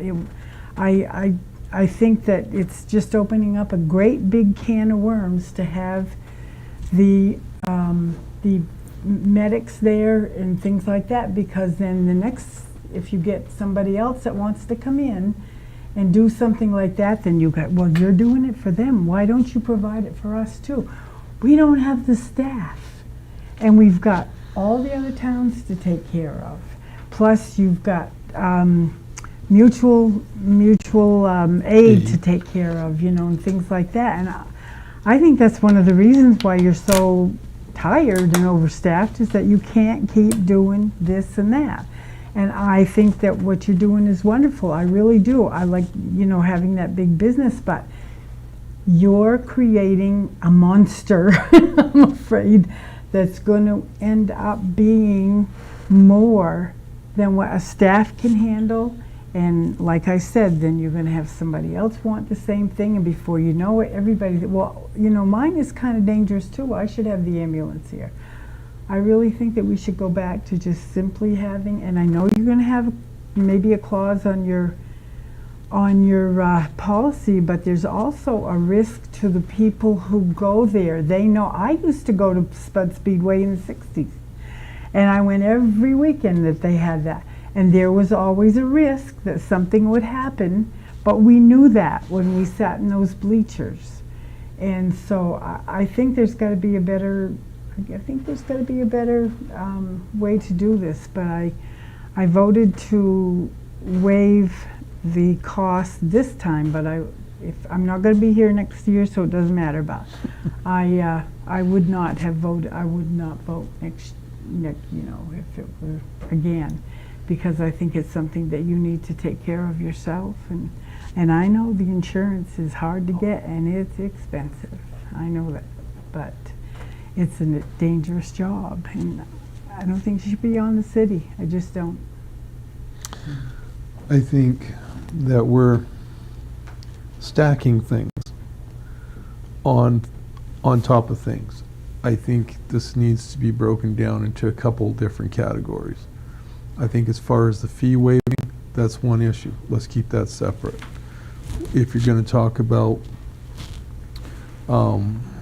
providing EMS coverage for events, I will tell you, with the background that I have, that's the norm. Mm-hmm. There is a deviation that's allowed, but then that comes with the insurance company and them working with it. And that's where you have to provide some sort of medical on scene, and they would have to pay for that. In other words, to have and maintain an ambulance is impossible. We all know the cost of an ambulance. We all know the cost of having people. However, I have seen in other communities where this was an issue, just because of geographical location and trying to cut huge coverage areas, that there was a window that was allowed, that if they were able to provide on scene their own medical people, like say one paramedic, one EMT intermediate, that would cover their requirement insurance-wise. I do not know that their insurance company will do that. And I'm not saying we do that. I'm saying that that is something to look into. Yeah. At which point you could pull your ambulance back in your community because he would have on-scene medical. The problem is, where does he get those people? You know, if we can't staff in the community our own fire and ambulance service, how is he expected to provide that coverage there? Because he's going to be pulling from the same employment pool that we are. Well, maybe somebody who's off duty that likes the extra. And that may be an option. But the thing is I think at this point, I think we're just, and as much as I can understand the frustration and need to put something down, I think we're at the very beginning of this process. That's the sad part. And we're discussing this now, but I think for us to come with a full-fleshed plan, this is going to have to go just a little bit longer. I personally would like not to pry into your business, that's not my job, but I would like to know what other medical options you have under your insurance or your insurance company would entertain. Maybe we could work something out with the communities around us to try to assist you better. You know, in the same instance, I suspect, because of the way things have been going, and I'm going to say it, and I'm not going to apologize for it because unfortunately it's the reality we live in. We live in a very sue-happy culture, where anything is brought before the court system, even intentional, unintentional, or, you know, God help us, schemed. And I think if we're going to continue down this road, then we need to be able to look at our own assets. I know that we have memorandums of understanding with other communities for support. There's no reason why we couldn't figure out some sort of memorandum of understanding for other ambulance services to include those ambulance services that are done by volunteer organizations north of us. We tend to think of only Presque Isle. We tend to think of only those fire departments that have an ambulance service. You know, you look at Van Buren, you look at Fort Kent, you look at those places. It would not be unrealistic for us to create a memorandum of understanding to see if they would provide. If nothing else, we could go one and one. In other words, Fort Kent said they could send down 2 people. They're not going to know the truck, but they're paramedics. That's a standard. We could put a paramedic from Fort Kent in the truck with one of our drivers and have Fort Kent send down someone to, or even Van Buren, to support the station while they cover the event. That would be acceptable. You know, we could look at, say, like Mars Hill. Northern Lights has a patient transfer unit. They're no longer responding on the streets, but they have a huge collection of paramedics that work in their transfer organization. You know, we could create or reach out to try to do that. And I think it needs to be done on both levels. I think at this point, we're at that point where we don't have a choice anymore. We're going to have to hold hands going down this road working together. We cannot look at you and say, I'm sorry, I can't support you because we don't have the staffing. We don't have the staffing. But in the same instance, there's still a liability and an expectation that if they call somebody for assistance, that it's going to be there in a realistic amount of time. And I think if that's something that we want to do, or something that, and I strongly believe we should do this, I think we should sit down as a group, both sides, and start looking, knocking on doors. You tell us what you need on your insurances, we'll talk to our people on this side and see what we can provide, and then we can start looking at plugging holes. I think that's the best way forward. That's a good idea. You know? And I think too that we just need to have very clear understanding of insurance policies between the mutual True. parties. So I think that, you know, moving forward, we have to make sure that people are aware of what our policies look Yep. like and how that would work for us, and we would need the same information from whomever we're working with to help with these events. I also wonder about the option of some type of waiver, and I'm sure you folks have probably looked into that, but is there some type of waiver that would help offset your insurance company's need to have an ambulance on the site if you were able to have folks sign a waiver when they come? Like, I think of, you know, I downhill ski and I have to sign a waiver every year I get a pass that says I'm, you know, not holding them liable. I guess I'm just curious about that too. So I can speak to that. We do have everybody that enters into the pit area of the racetrack or out into the racetrack area has to sign a waiver. If they're a minor, their parents have to come and sign a waiver for their children to come in. That is in place, and people that are participating in the events are not covered in the insurance policies. They understand that they're going in there, and if they do get hurt, God forbid, they've signed a waiver knowing that they're participating, understanding. What you can't waiver is somebody coming to watch the show. And unfortunately, things do happen at speedways that, you know, tire comes off a car, takes a weird bounce, and it ends up in the bleacher and hits 5 people, right? That's a nightmare scenario, or it can be worse. It could be a car going into bleachers through a fence, you know. And those are you hope never happen. And I would say, you know, again, track record of Spud Speedway has been very good for that kind of stuff over the years. You know, I've been going there for 40 plus years myself and never seen anything really happen like that, but that doesn't mean they can't. We've seen it happen in the pits where the tire went off and went in through the entrance where the cars drive, and it did strike a lady and broke her shoulder. That was when I was a kid. I remember it pretty vaguely.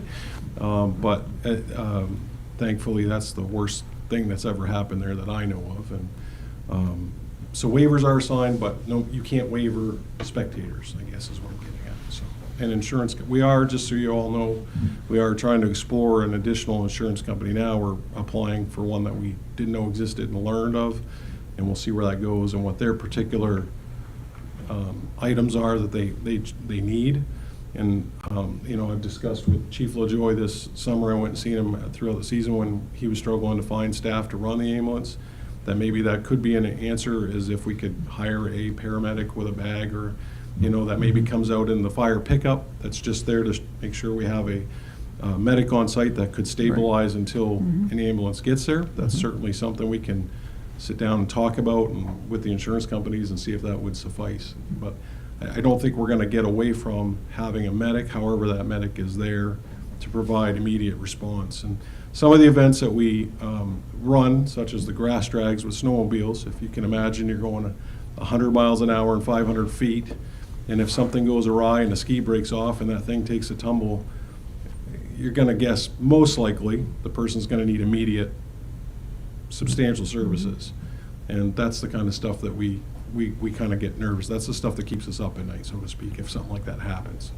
Thankfully, nothing has, and we hope that trend continues, and certainly take all the measures. Everybody gets inspected through our technical department for safety on their vehicles before they race, and so we try to take all the steps to mitigate risk, but we're in a risk game, unfortunately. Tell them how many insurance companies we have filled out. It's worth noting that we have exhausted every avenue of going after insurance. It's not that we don't want to buy insurance. No, There's no insurance. I know. I'll give you Oh, understood, yeah. I know. We probably realistically applied at least 20, and there's probably 25 in the country is my guess. There's not many. And one insurance company that's well-known, K&K Insurance Company, they come and they gave us a list through the agent of what we needed to do to be able to be insured. We want this new fence, we want this guardrail, we want this, all these things to be dealt with. We literally dealt with every single one beyond. Like they wanted a 12-foot fence, we put an 18-foot high fence. And I'll explain that a little bit. And Jarvis Fencing came to install the fence. I said to Mr. Scott, the owner, I said, I want you to build the fence as if it was your wife and your kids sitting in the front row and a 3,000-pound race car is coming at them at 100 miles an hour. That fence needs to hold. Think about it like that. So we literally have basically a NASCAR designed fence with steel reinforced cables, concrete in the ground, 6-8 feet deep. I mean, it's built correctly. We get all that work done and all that money, as you can imagine, and K&K says, oh, we don't like your bleachers because they're wooden plank bleachers, and we can't afford to put aluminum bleachers in that are fully decked. And our bleachers are certified and inspected by an engineer each and every year for state fire marshals, so we can even open the doors. So they have to be inspected, gone through, tested, and looked at, and signed off that they're 100% safe, and that doesn't do it for the insurance company. Literally just because we don't have aluminum bleachers. So they just said, no, we're not going to cover you. So that's the environment we're dealing with, and I don't expect you to much care, but I want you to give you the perspective of how much work we're doing. To butt on to the end of that, though, we need to start. We can't sit here and I want to phrase this absolutely correctly so that there's no doubt. We cannot sit here and reap or glean the benefit of you having an event and we're not going to be a partner. That to me is totally unacceptable. So we're going to have to figure out how we're coming over, not necessarily to your side, but closer so that we can see what's going on, so that we can provide better coverage for you. And I think going forward, what we're going to have to do is we're just going to have a small group sit down, and you bring your insurance policy, we bring the fire department, and we sit down and we just start kicking this back and forth and find a good working solution. Because you're absolutely right. We cannot go event to event, year to year. We need a plan that we can tweak as we go along, but essentially is the standard for survival for both of us. So that's my 2 cents on that. We have I probably want to close this out, but we have a resolution here, I don't know where we go from here. This is, the council, this is if we're gonna do anything different, it's gonna have to be reworked. Yes, it says in here, we did the waiving this evening, which I agree with, because that's put in this resolution until we adjust this. And it talks about insurance policies. I don't know how big of a lift it would be to make adjustments to this. I just think we have to clarify a few things. Clarify to this resolution. I think that would solve most of the problem. And it wouldn't take a lot, just a little bit of working here. I know we're ahead of the season, you know, so we're not, you know, you're in a few months, you're gonna have your. Our next event will be February 27th, the Snow Bowl, and we got a little bit of time, but that time will fly quickly, as we know. Right.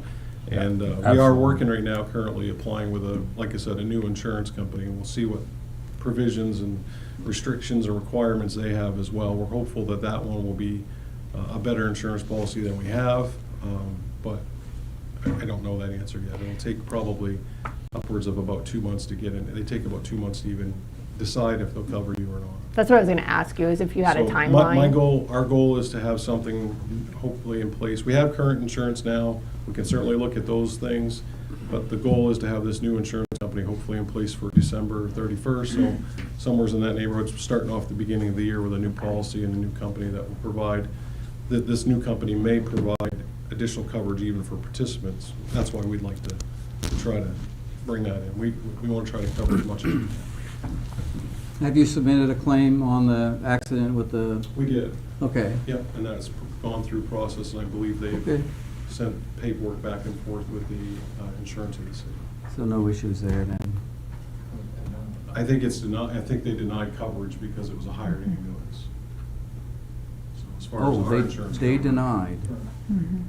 Because why? Because it's a hired service. It wasn't their ambulance. Yeah. If it would have been their vehicle, they'd have covered it. That doesn't make any sense. at Yeah, all. that's just. Well, that's what we Doesn't- have, does. MMA is our insurance carrier, and they'll work with their insurance carrier, and that's why we have insurance, is to work with Yeah. their insurance.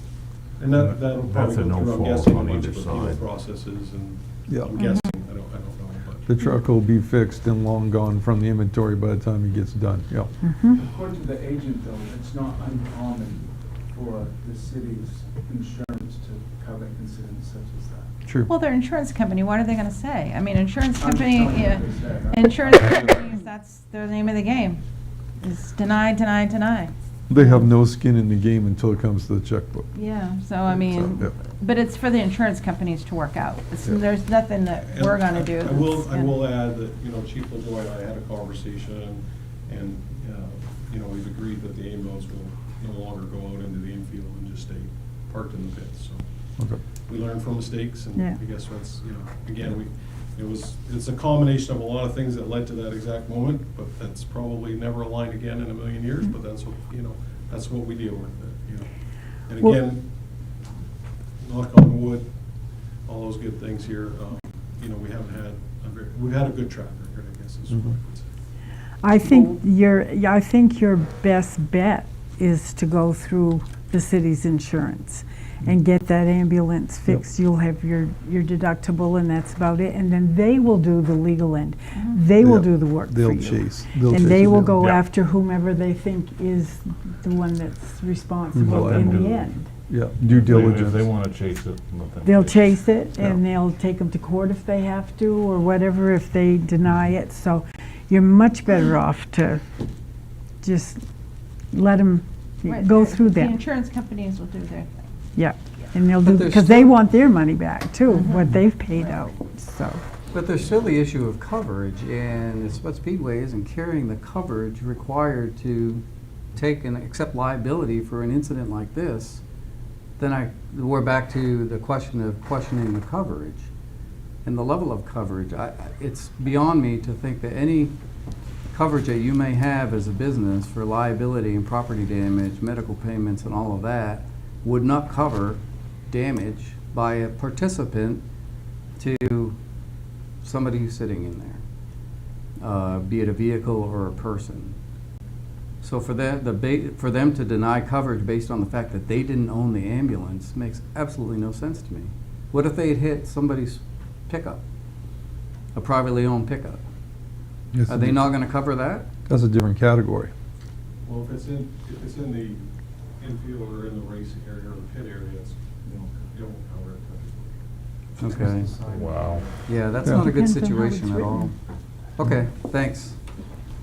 A lot of work to do here. So, just to get back on track here, we handled the waiving of the fees, right? We Right. had that motion, we had that vote, and that's all done. That's square off the bottom of this. Because somewheres during the course of this, we went down a whole bunch of different trails Well, here. that's why they took care of that first. Yeah, okay, good. All right.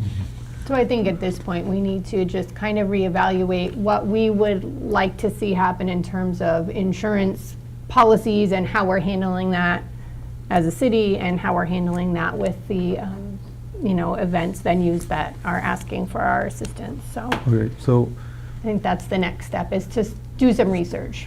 then, would we consider it acceptable to make a motion that we table this pending the further information of his insurance, if he gets the new insurance policy, or if he's staying with the same insurance policy? That way we'll have a stable base to start working from, and then we can determine how we want to move forward from there.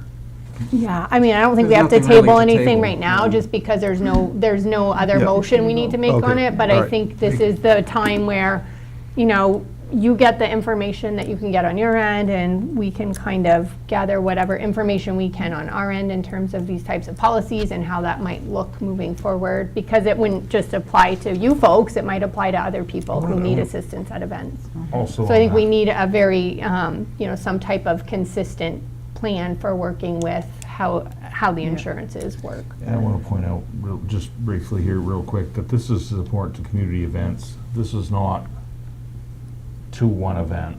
No. Spud Speedways and these owners here, I mean, this could be another somewhere else. Exactly. Yeah, so I just want to, We could have this some isn't sort of- specific to you because it says Right. public safety to community events. Yeah, that's No, why I say we agreed. have to find something that's standard that we can use. Standard that we for- can use among this and this insurance issue. I don't know how we'll handle it, but that's, No, to be honest, and I am willing that if we want to go down and make some sort of committee, later on down the road, we want to sit and do this. I have pretty good extensive background in setting these things up in various communities across the United States. I've sat through air shows where we had to do it, both civilian and military. I've done rodeos, where is in its own agenda of, circuses and monkeys and stuff like that. So, yeah, I don't have a problem helping you guys if that's what we want to do. Thank I'll you. volunteer I've for got that. one suggestion when you do that, is when you say community events, you've got to decide, you've got to differentiate between this community or just a community event put on by, like Spud Speedway. And Because- if the city is subsidizing that support by waiving the fees, does that make them a sponsor? And are we now in that line of liability? I mean, if I want to have a big party at my camp or my house, and I said, well, geez, I want an ambulance there, do I get it at a reduced rate? I mean, then we can go down that. I Yeah. think that's where you're going with that. Well, I I could just just wanna say, make hey, sure that it's- you're going to have to give me this community Yeah. event. It's really not a good I think it's perspective. for but, I mean, I can.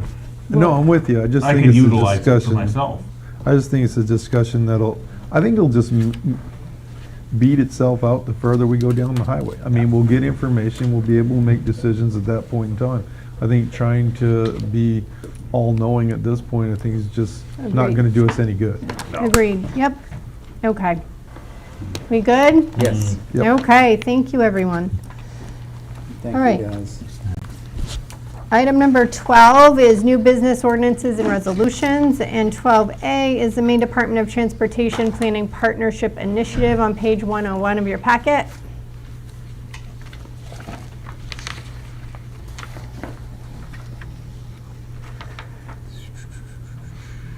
I can go ahead and Brief it read real this quick. if you'd like. You don't have to. So, just kind of briefly, the City of Caribou has partnered with Maine DOT through the department's Planning Partnership Initiative program to study transportation-related development constraints along Route 1. PPI is intended to address time-sensitive, locally initiated planning and feasibility studies. The approach is to study, evaluate, plan, and scope transportation projects on or adjacent to the state and state aid highway system through studying the connection between transportation and land use to improve desired development conditions. In Caribou, since Route 1 is a controlled access highway where the state controls access points for safety purposes, development is limited in the city limits along the Route 1 corridor. With this in mind, members of the City Council, Development Committee, and staff met with Maine DOT to discuss development constraints along Route 1 that would otherwise render multiple sites as viable for commercial use. This was the basis for the City of Caribou's application and ultimate award to fund the PPI study. So the staff has met with Maine DOT to discuss and review a draft scope of work for the project, where they've identified different parcels in Caribou that could be ready for commercial and residential development and recommended improvements to the transportation system. The draft tasks include public meetings and project management, evaluation of existing conditions in the study area, followed by a parcel level analysis and transportation system recommendations. Each of these 4 tasks would then be combined into a fifth task of a final report. After finalizing the scope, an independent government cost estimate of $131,712 was presented to staff for consideration. The estimate is attached for the City Council's reference and consideration. The PPI program typically is a 50-50 match program requiring municipalities to provide 50% funding. However, Maine DOT's community-based initiatives policy states that communities with valuations between $350 million and $550 million are only responsible for a 40% match. With Caribou's valuation under $550 million, based on the current cost estimate, this would require a 40% match by the city in the amount of $52,684.80. Maine DOT notes funding sources such as TIF district revenues can be used as a match. So as an update for that, so this project area spills into our RC2 TIF district. So in the RC2 TIF district, which is account G471-00, there is currently $375,509.37 available. Now, typically, in our minds, we say, well, we can't commit. What was that number again? The account number or the amount? Yeah. Account? Yeah, you just. G471-00. Thank you. Okay. So typically, we think about, well, we're past our budget time, we can't commit funds to a project outside of budget. However, there was a charter amendment that enterprise funds like housing or economic development, if you have the funds available, you can expend those in that time. So I just, I should have told Eric to put this in the, in this, but I did not. So I'm telling you today. I'll just add to this, this is a huge victory for us. I was at that first meeting, I think. And we walked in the room, laid out our concerns, and it was like, no. It wasn't no, it was hell no. Oh, yeah. And by the end of the meeting, and then subsequent meetings, we actually convinced them through some compelling arguments that, you know what, this kind of does make sense to open up a couple. And so we got them on board, and this is the way to get there.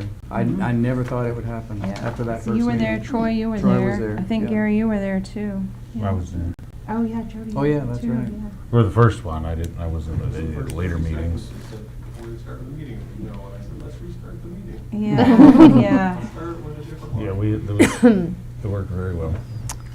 Well, what can I say, I guess. And it's So- been, I mean, Gary Markey and I have met with them online several times too. Then of course when Eric joined the staff, Eric has taken up a lot of these economic development projects. So, and Eric comes from this world. A lot of his background is with DOT projects. That was one of the things that made him very appealing as a candidate, knowing even when you go to our website, we have a whole pull-down menu of DOT projects that we're working on.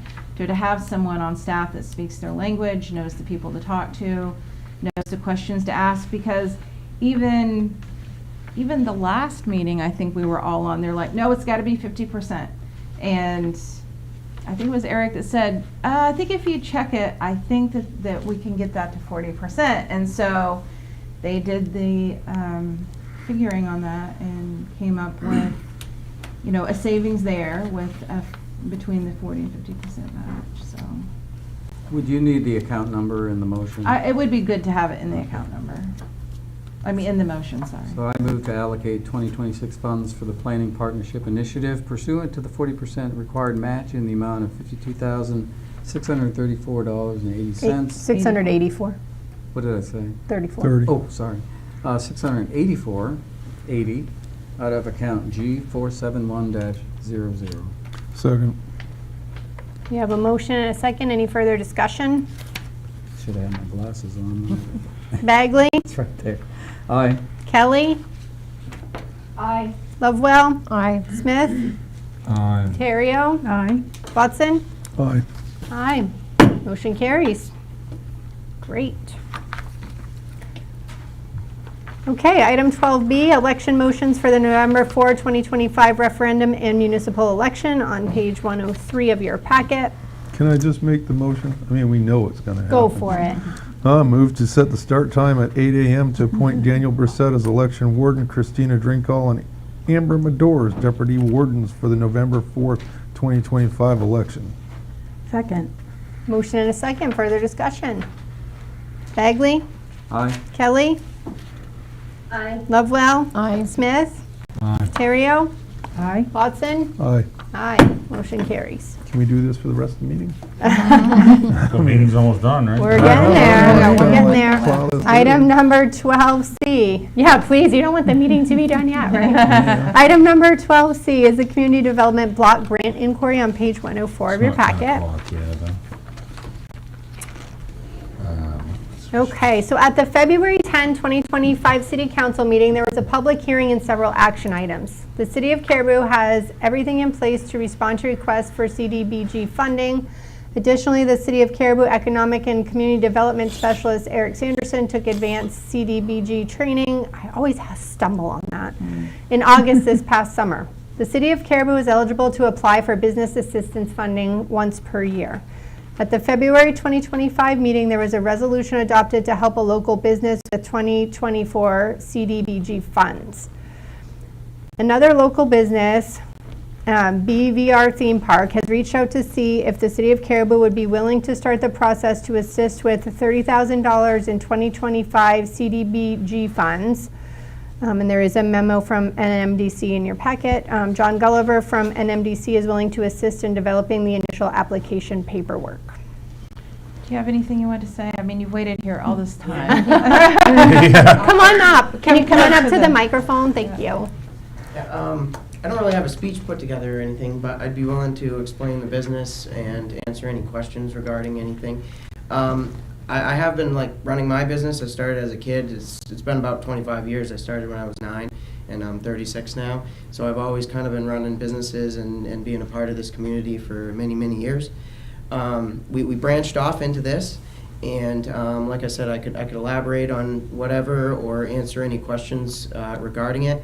I do want to explain that the $30,000 was for a new business, and I made John aware of this, but we actually are operating this business under an LLC that's already been established.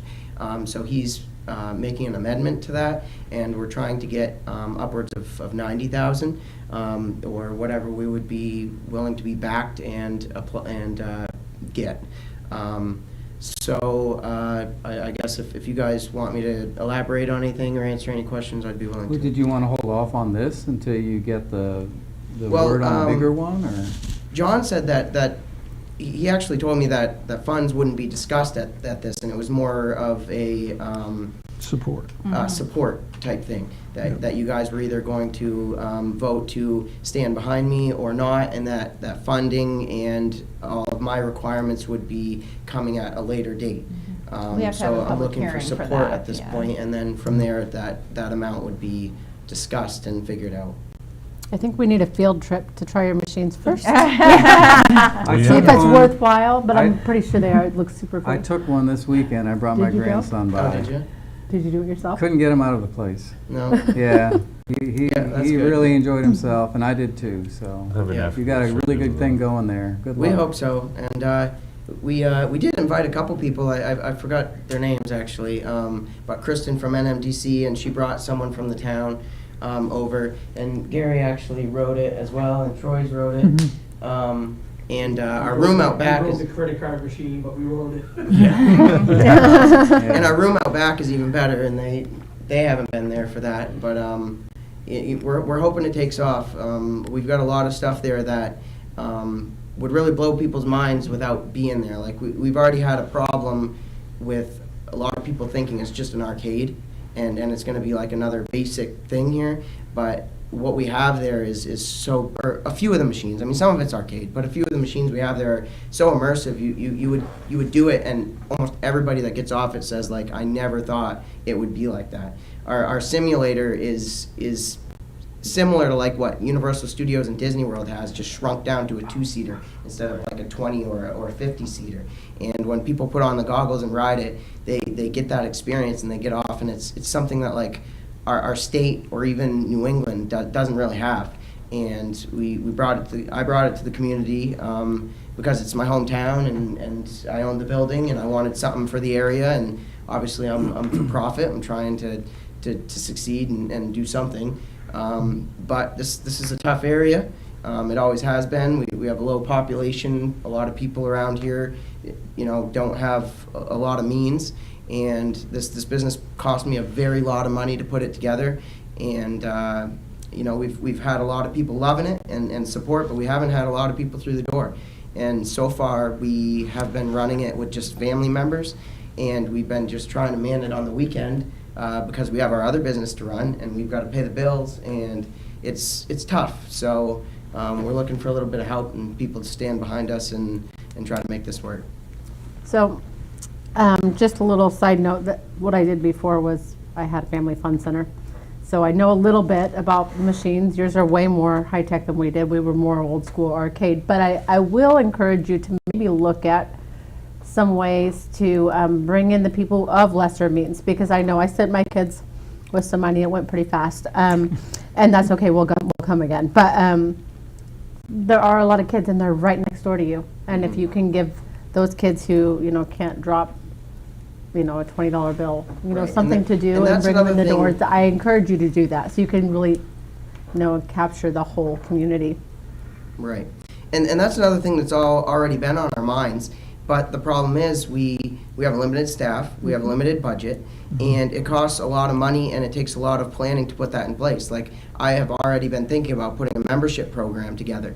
But to do so, all of our machines are all credit card operated. They're all, like, they work together but separate. And I need somebody with technology experience to help me. I can't do everything. I'm running like 3 companies here. So I've got to figure out a way to do like discounted rates on certain machines, put together like this membership program. I can't even staff the place really for the 20-something hours, 26 hours or so that we're open. And I mean, to be able to open this to be able to be affordable to everyone is going to involve putting things together that cost money.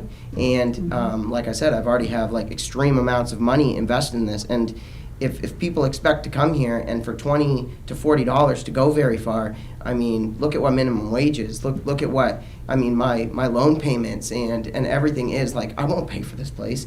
I mean, just my room out back was well over $100,000, and people want to come utilize it, which I would love to, but I've got bills to pay, and if the town would love to pay all my bills for me, I'll make this for free for the community. But I've got to be able to pay my bills, and I need help with employees and stuff. If I could get the right team behind me, I can work on things like that.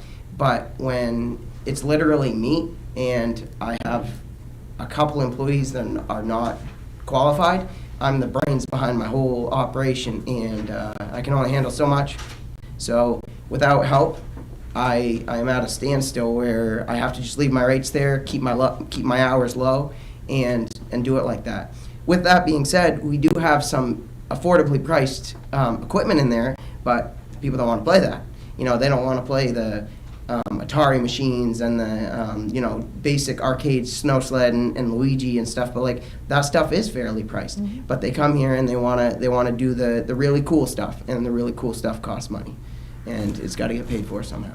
Is any part of your business mobile? Like, could you pack it up and move it someplace else for, say, like a weekend or Well, something like we actually did do that for Spud Speedway. We brought out 2 simulators to Spud Speedway, and we did it during the Dust Bowl. And we've been asked to come down to Thursdays on Sweden Street, but my machines are not made to be mobile. And we actually had a hell of a time. Like, we brought it out there, and like, we fought with the machine for like 2 days to get it running again, and then I had to pay a tech to come in because it was beyond me. So my bill for the tech was like $250, and I'm over here making $300 on the event and dedicating my time to the event. So like, it was more like a charity, you know, like people would be, and they even came and thought that we were a little expensive, but it's like, a lot of people are having a hard time wrapping their heads around what it costs to do anything nowadays. I mean, you gotta pay somebody, you gotta pay for the equipment, you gotta pay when something breaks down, you gotta pay. Yeah. And it's really tough to do that. I wish the machines were better as far as being mobile, but the good stuff is not. All right. Any other questions from the council? No. Oh, I don't think so. So I'll make a motion. Make a motion for the city of Caribou to apply for 2025 CDBG funding to assist BVR theme park. Second. We have a motion and a second. Further discussion? Bagley? Aye. Kelly? Aye. Lovewell? Aye. Smith? Aye. Terrio? Aye. Watson? Aye. Aye. Motion carries. Good luck, you'll make it.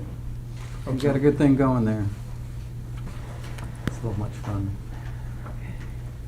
Okay, item number 13 is reports and discussion by mayor and council members. We will start with our council member farthest away. Councilor Kelly, do you have anything you'd like to report or discuss this evening? No, I don't. Yelling. I want to tell you that the is beautiful. We didn't want you to tell us that. Thank you. It's gonna rain in a few minutes. Any second now. Councilor Bagley.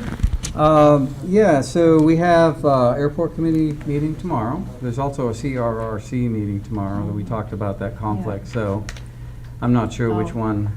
I think I'll probably need to go to the airport one because I'm official liaison. You're I'm liaison for CRRC. So you'll cover that, and I'll cover Yep. the airport, right? The other thing too, Tamara and I have been working on, so the land bank concept that we talked about, I've updated the briefing, the concept briefing, and that will be presented to CEGC this week. They meet on the 23rd. That usually Thursday mornings. Would be Thursday morning. Thursday morning at 7. So we'll get an initial read from them whether they're interested in participating in that program. Yeah, it's exciting. Very exciting. Is that, were you done? That was it. Councilor Lovewell. I just want to congratulate our Eric, because I know he's not here, but hopefully he gets to see this somewhere, and well, hopefully he's not watching this right now. But I'm getting married over the weekend, so congratulations, Eric, and that's all. Deputy Mayor. Not a lot. I just want to go back to the how much I like the facade improvement grant. And I would encourage everyone to apply in the spring, as long as the council sees fit to fund it again. It's great. And the craft fair this weekend was great. Mom was there 51 years. Oh, she told me. No, I'm sure she did. I'm sure she did. Told me to. So, it was a great turnout. So. That's all I have. Thank you. Good. Nothing, Councilor Terrio. Councilor Watson. Yes, when we're done, I would like to speak to you for a minute. I think I might know a way to give you a little assistance. Okay? Cool. Yeah. So, if you don't mind, waiting just a second or two, okay? And other than that, no, we're pretty decent as a whole. Okay, thank you. Our next regular meeting is November 17, 2025. Since we will be headed to the polls before that, I would just like to remind everybody to get out there and cast your votes on November 4th. And we do have some executive sessions on the agenda for this evening. What are the wishes of the council? Make a motion. Nope, I'm not going to, 'cause that's too long. Someone else's turn. Well, Dodge there. that bullet, duck, tuck, and roll.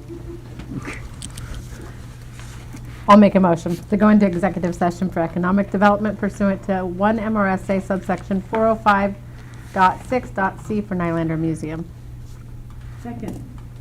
We have a motion and a second. Further discussion? Bagley? Aye. Kelly? Lovewell? Aye. Smith? Aye. Terrio? Watson? Aye. Aye. Motion carries. So this will conclude the public portion of the meeting this evening. So I thank those of you from the public for being here. We will take a short break before we move forward with executive session. Everyone turn your microphones off, please. Is there anything that needs to be signed? I think there's some GA stuff.